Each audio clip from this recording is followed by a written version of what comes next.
네, 최경영의 최강시사 월요일 시작은 경제 이야기로 풀어보려고 하는데요. 매주 월요일 박정우 교수와 함께하는 최강시사 경제합시다. 실물 경제부터 국제경제 상황까지 이 시대 경제를 아주 재밌고 실감나게 전해주시는 분이죠. 박정호 명지대학교 특임 교수 나와 계십니다. 안녕하십니까? 예, 안녕하세요. 예, 원래는 월요일 네. 매일 아침 월요일 8시 반에 나오시기로 했는데 네. 예, 이번 주만 이렇게 좀 빨리 알겠습니다. 나오시는 거고요. 예. 오늘 첫 시간입니다. 예, 예. 첫 시간인데 저를 좀 먹이기 위해서 그러신 건지. 왜요? 예. 상당히 좀 불편한 주제를 가지고 오셨네요. 예. 아, 세금 얘기요? 예, 세금 이야기. 예, 맞습니다. 예. 올해 아마 가장 핫할 그 이슈 중에 하나가 저는 전 세계적으로 이제 조세 전쟁이 불거질 거다 이렇게 말씀드리고 싶은데요. 이 이야기 꼭 들어보셔야 됩니다. 굉장히 중요한 이야기입니다. 예. 전 세계적으로 지금 조세 전쟁의 서막이 열리게 되는 가장 큰 이유는요. 예. 많은 국가들이 지금 돈이 필요해지기 때문입니다. 그렇죠. 예. 돈을 너무 많이 썼죠. 너무 많이 썼어요. 예. IMF에서 예. 재정 모니터 보고서라는 걸 정례적으로 발표하는데요. 이걸 작년 말 기준으로 봤더니 전 세계 공공부채 전부 다 합친 거가 예. 국영 8,400조 원 정도 되는데요. 이건 모든 국가의 국영? 국영이요. 오랜만에 듣는 단위죠. 야, 대단하군요. 예, 이게 예. 전 세계 국가의 평균으로 따지면 GDP 대비 98%에 해당되는 숫자입니다. 이게 공공부채라는 게 정부 부채, 기업 부채, 가계 부채 다 합한 게 네. 공공부채죠. 주로 이제 예. 국가들을 기반으로 해서요. 음. 그래서 선진국을 기준으로 말씀드리면 2019년도에 원래 이 수치상으로 나와 있던 그 퍼센트지는 105% 정도였어요. 선진국만 예. GDP 대비요. 그런데 지난해 이게 얼마로 늘어났냐 하면 123%로 급증했고요. 예. 그다음에 올해 연말까지 많은 전문가들이 130% 가까이 올라갈 거라고 보고 있습니다. 예. 그러면 지난 수년 동안 100%를 살짝 넘는 걸로 유지되어 왔던 것이 불과 1년 6개월, 2년 만에 130% 약 3분의 1 이상이 급증한 상황이 된 것이죠. 그 나라별로 좀 정리가 돼 있는 자료가 있습니까? 예, 있습니다. 예. 이걸 보면 그나마 우리나라는 조금 안심이 되는 편입니다. 예. 우리나라는 GDP 대비 코로나19와 관련돼서 재정 지출이 이루어진 폭이요. 13.6%밖에 안 되는 건데요. 13.6%도 뭐 엄청나게 엄청난 거죠. 큰 건데. 그렇죠. 예. GDP에서 예. 13%를 하나의 예산 항목으로 이렇게 지출할 수밖에 없었다는 건 엄청난 숫자거든요. 우리가 GDP가 1,900조 원 정도 되잖아요. 예. 그러면 1,900조 원의 10%면 190조, 220조 썼다는 이야기네요. 그렇네요. 예. 그런데 이것도 엄청난 숫자인데 우리나라 이게 작은 금액이더라고요. 작은 금액이에요. 예. 220조 쓴 게. 예. 예. 외국 같은 경우 보면 바로 밑에 있는 일본은 GDP 대비 44% 지출이고요. 44%? 예. 그다음에 이탈리아도 초반에 굉장히 상황이 안 좋았던 국가잖아요. 예. 역시 42% 썼고요. 야.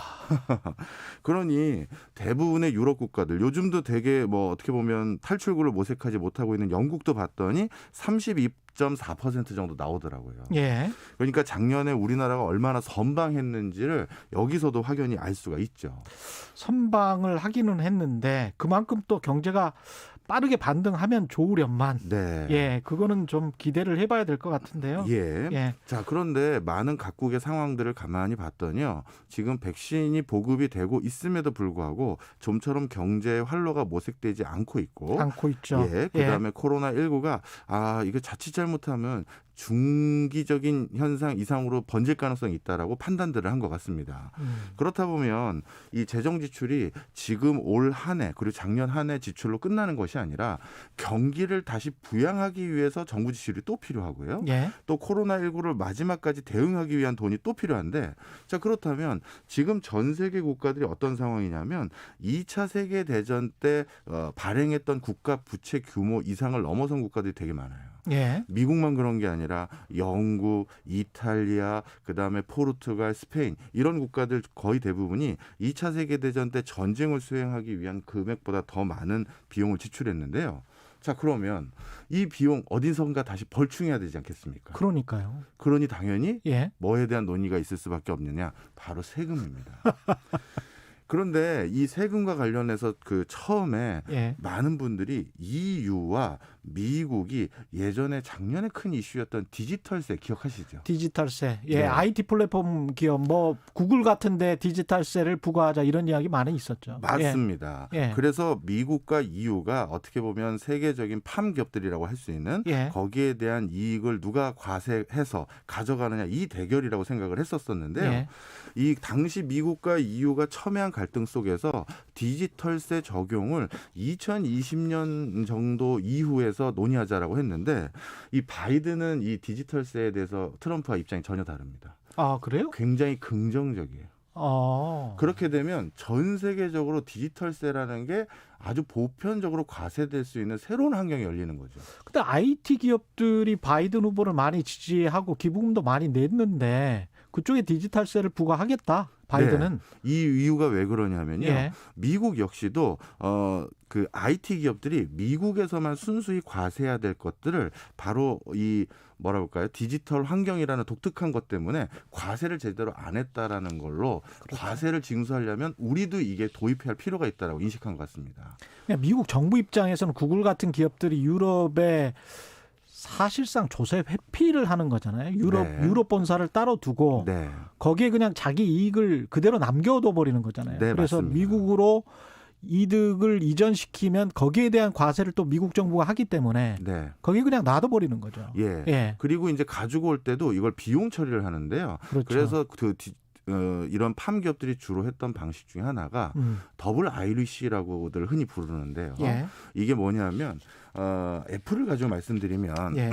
애플은 아일랜드에 전 세계 애플 기기를 판매할 수 있는 권한을 가지고 있는 ASI라고 해서 애플 세일즈 인터내셔널이라는 회사를 하나 차려놨고요.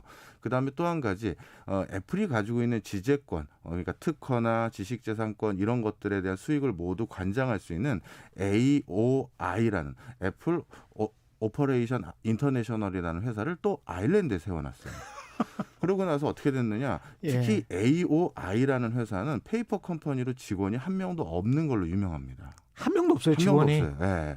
그런데 어떻게 했느냐. 예. 미국 본사에서 자신들이 가지고 있는 특허와 지식재산권을 대외적으로 활용할 수 있는 권한을 자기 자회사이자 자신들이 비상장 회사로 100% 지분을 가지고 있는 AOI라는 아일랜드 여기다 넘겼어요.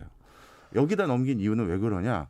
아일랜드가 EU에서 제일 법인세가 싸고요. 그렇죠. 12.5% 되는데 예. 실질적으로 세 공제받고 이런 것들도 굉장히 많거든요. 예. 통상적으로 실제 내는 세금은 5% 조금 넘는 수준밖에 안 돼요. 아. 아일랜드도 EU의 다른 국가들의 눈치가 보여서 명목 세율은 12.5%로 해놨지만 예. 다 들어가면 무슨 공제받고 해가지고 실질적으로는 5% 살짝 넘는 것만 통상적으로 내왔던 게 사실입니다. 야. 자, 그런데 그러면 EU뿐만 아니라 다른 나라에서도 특허와 관련된 모든 수익들 그런 것들을 아일랜드에서 받으면 예. 그다음 어떻게 하느냐? 기술 개발 비용이라는 명목 아래 미국 본사로 보내요. 이건 이익이 아니잖아요. 예. 비용이잖아요. 예. 그러니까 미국도 과세를 때리기가 어려워지는 거죠. 비용은 전가시키고 이익은 그냥 홀라당 내가 다 먹는 거군요. 네. 예. 그래서 실질적으로 이익 자체임에도 불구하고 또 미국에 보낼 때는 비용이라는 항목으로 보내니까 미국도 과세를 때리기 어려워지니 자, 그래서 미국도 바이든은 생각이 달라진 거예요. 지금 전 세계적으로 이 엄청난 수익을 거두면서 세금은 0.5%에서 1% 내외밖에 안 낸다고 알려진 예. 구글, 아마존, 뭐 페이스북 이런 회사들에게 예. 우리도 지금 돈 필요하다. 우리도 세금 내게 만들겠다. 예. 자, 그렇다면 글로벌리 디지털세를 도입하는 걸 논의하자. 이게 되게 발빠라진 거예요. 사실은 우리나라 대기업들도 이런 비슷한 조세 회피처 국가들 또는 미국의 이제 특정주들, 델라웨어 같은 주들이 그런 주들인데 그런 쪽에 많이 가 있잖아요. 가 있죠. 예. 그런데 그동안 그런 것들로 가서 조세를 좀 회피해 왔고 예. 그리고 이 디지털세 부분은 예. 그동안 우리 기업들은 사실 영향 밖에 있다라고 생각을 했는데 그렇게 생각해 왔습니다. 그런데 이번에 논의가 바뀌었습니다. 왜 그렇습니까? 예. 우리는 하드웨어 만드는데. 그러니까 이렇게 생각하시면 아주 쉽게 설명드릴 것 같은데요. 예. 그 안드로이드라든가 아이튠스 예. 이게 탑재되어 있는 그 물건도 쉽게 얘기해서 한 통속 아니냐 이런 거죠. 아, 하드웨어 만드는 업체도 한 통속이다. 그렇죠. 왜냐하면 우리가 결국 디지털 서비스를 누리려면 예. 휴대폰을 사서 그 안에 안드로이드가 깔려야 되는 것이니 그 회사도 디지털세를 과세해야 된다라고 생각을 하게 된 거죠. 우리는 그 논의에서는 빠져야 되는 게 맞는 것 같은데 하드웨어는 제조업이잖아요. 예, 그런데도 불구하고 올해부터 분위기가 싹 달라진 게 1조 원 이상의 전 세계 디지털 관련한 디바이스 제조업 등에 해당되고요. 예. 그리고 앞으로 디지털 관련한 디바이스를 또 만드는 데 포함될 것으로 보여지는 대표적으로 이제 미래자동차, 자동차 회사들이죠. 예. 이런 것들까지도 디지털세 과세에 포함시켜야 된다라는 논의가 강해진 거예요. 그래서 그 글로벌 기준이 어떻게 되냐면 글로벌 매출 1조 원 이상 기업인데요. 사실 그러고 보면 여기에 우리 삼성, LG, 현대차가 다 포함되어 있는 거죠. 그러네요. 자, 그래서 지금 이게 이렇게 발빠르게 바뀌어가고 있다는 걸 우리 정부도 알아요. 예. 그래서 올 초에 기재부가 내부 조직을 개편했는데요. 한시 조직을 만들었습니다. 신국제조세규범과라는 걸 새로 만들었어요. 아. 예, 이걸 2024년까지 한시적 운영한다는 건데 예. 쉽게 얘기해서 글로벌리 디지털세가 부과됐었을 때 예. 우리의 세원 확보에 어떤 악영향이 있는지 확인하는 거고 그다음에 우리 기업들 입장에서 이제 억울해질 수도 있는 게 사실 이중 과세를 해버리는 꼴이 될 수도 있거든요. 그럼요. 예, 나는 밖에서 내 이익에 대해서 과세를 했는데 예. 한국국세청에 내가 또 과세를 하는 건 난 억울하다. 말도 안 되죠. 그렇죠. 예. 그렇게 되면 사실 지금까지는 우리나라도 재정 건전성을 상당히 양호하게 확보는 해놨습니다만 앞으로 우리도 지출해야 될 게 많고 그런데 우리 기업들이 세금 많이 나는 기업들이 해외 내고 이제 국내 과세하고 하질 않게 된다? 예. 이건 굉장히 문제가 될 수도 있는 거죠. 국내에서 사실은 바이든 행정부도 공약이 그거였는데 법인세 인상이 좀 있었단 말이죠. 네. 그래서 경기만 좀 좋아지면 내년이나 내후년 정도에 법인세 인상 논의를 할 텐데 그런 기조가 또 국내에도 들어올 거란 말이죠. 그럴 수 있습니다. 예, 그러니까 디지털세 말고도 기업들에게는 또 법인세라는 또 다른 충격이 올 수도 있겠습니다. 예. 예. 기업뿐만 아니라 우리나라도 사실 암묵적으로 앞으로 중장기적으로 예. 계속 필요한 세원을 확보하기 위한 다양한 세원 확보를 이제 모색하고 있었어요. 예. 얼마 전에 총리께서도 뭐 담배인가요, 술인가요, 좀 세금 좀 올려보려다가 예. 또 여론의 상황이 안 좋아서 또 꼬랑지 좀 내리셨고 증권과 관련돼서도 거래세라든가 이익에 대해서 과세 한번 해보려다가 우리도 한번 또 뒤로 물러섰죠. 그렇죠. 이게 지금 전 세계적으로 그래서 어떻게 하면 세금을 더 얻을 수 있을까? 예. 왜냐하면 이미 많이 돈을 썼으니까. 많이 쓴 것도 있지만 코로나19를 빨리 극복해서 경제를 정상화시키려고 봤더니 그럼 누군가가 소비, 투자, 고용을 해줘야 되잖아요. 예. 근데 민간 부분에서 이걸 해줄 수 있는 여력이 있는 데가 별로 안 남은 거예요. 가계 경제는 정말 어려워졌죠. 그다음에 기업들도 지금 불확실성 때문에 신규 투자 크게 주저하고 이럴 때 어느 나라든 내부 경제를 빨리 되살리는 데는 국가가 시드를 제공해 줘야 되거든요. 그렇죠. 예. 그렇다면 경기를 활성화하기 위한 대규모 투자라든가 고용할 돈도 또 필요한데 결국 또 세금인 거죠. 그래서 바이든이 또 말을 바꿨다기보다는요. 저는 사실 저뿐만 아니라 많은 전문가들은 그렇게 될 거라고 알고 있었었는데 뭐냐면 트럼프가 부여했던 그 관세들 예. 나는 바로 다 없애버리겠다 이렇게 얘기했었잖아요. 중국에 25% 부과하고 그랬던 것들. 그리고 예. EU에서도 뭐 관세 관련해서 많은 지금 논쟁들이 있었고요. 근데 결론적으로 어떻게 했느냐? 아직까지 안 없앴어요. 그리고 없애기 위한 여러 시그널들이 아직은 없습니다. 아, 그렇군요. 예, 이것들도 역시 세금 확보하기 위한 거고요. 예. 특히 앞으로 우리가 제일 우려해야 될 세목은 관세입니다. 관세. 예. 이것도 간단히 설명을 드리면요. 예. 여러 세목 중에서 가장 징벌적이고 가장 무서운 게 사실 관세거든요. 보호무역 기조 이 강화 때문에도 더 그렇겠습니다. 그렇죠. 그것도 예. 있고요. 또 한 가지 말씀드리면 원래 대부분의 세금은 이익에 과세하죠. 예. 내가 번 이익에. 그렇죠. 근데 관세는 어떻습니까? 매출에 그냥 가격에 부과해버리잖아요. 가격에. 예. 아유. 그러다 보니까 예. 가장 무서운 거고요. 그러고 관세가 이렇게 그냥 이익이 아니라 매출, 가격에 부과하다 보니까 제일 무서울 뿐만 아니라 관세를 어떻게 부과하느냐에 따라 내부의 기업들을 육성하고 보호할 예. 수 있기 때문에 전 세계적으로 지금 앞으로 관세에 대한 또 다른 어떤 커다란 이슈들이 앞으로 전개될 것이다 이렇게 봅니다. 세상이 이렇게 돌아가고 있네요. 근데 네. 아까 그 부채 이야기 하실 때 네. 제가 못 여쭤본 게 있는데 네. 국가 신용등급 관련해 가지고 예. 우리가 지금 좀 걱정해야 될 상황은 아니죠. 우리가 AA 마이너 정도 됩니까? 우리는 더블 A로요. 더블 A죠. 예, 1986년 이후 최고치를 유지하고 있고요. 예. 전 세계적으로 아직까지 우리나라 신용등급에 대해서는 뭐 우려라든가 부정적 기준 전혀 없습니다. 다 안정적입니까? 예, 다 안정적이고요. 예. 대신 영국과 캐나다는 신용등급이 작년에 벌써 강등됐고요. 미국과 일본도 앞으로 하향 조정의 우려가 있다라고 언급을 해놓은 상태입니다.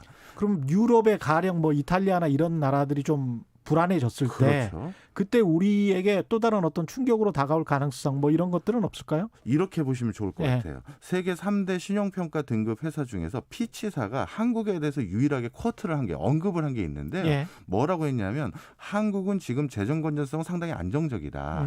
하지만 앞으로 중장기적으로 재정의 어떤 지출의 속도가 예. 높아지고 있기 때문에 그걸 관리하지 못할 경우 속도. 그렇죠. 예. 부정적인 기조가 나올 수 있다. 이렇게 언급을 한 상태입니다. 알겠습니다. 지금까지 최경령의 최강시사 경제합시다. 박정호 명지대 특임 교수와 이야기 나눴습니다. 오늘 말씀 감사합니다. 고맙습니다. 감사합니다. 예. 8100님, 박정호 교수님 앞으로도 계속 나와주세요. 유익한 내용 잘 듣고 갑니다. 5691님.